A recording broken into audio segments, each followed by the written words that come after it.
So now let's see how we can utilize Gfig filter. So to do that, first of all, I need to go around onto the filters menu right here, and then I need to go around under render. And over here you can see that Gfig is an option. So once I go around over here in Gfig, then what you can do around over here is you can simply go around and draw out, as you can see right here. So there are different drawings that you can actually do right here. Like let's say for example, you can go around and make a square, as you can see right here. Just like this. So there are strokes that you can actually choose right here. Like for example, you can go around and choose a red stroke and then draw out right here, just like this. Similarly, you can go around over here and select polygonal shapes right here and go for more circular shape, as you can see, just like this as well. So that is what you have.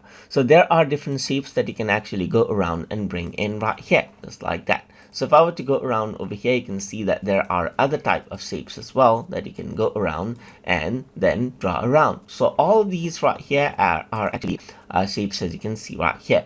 So there are other tools right here, so you can go around over here and then let's say for example go around and draw these out right here, as you can see, just like this. So that is how you can go around and use Gfig right here to draw out the figures right here.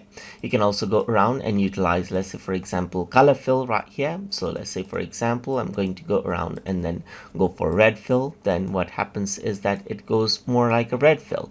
So let's just go around and utilize the shape, and you can see the fill right here.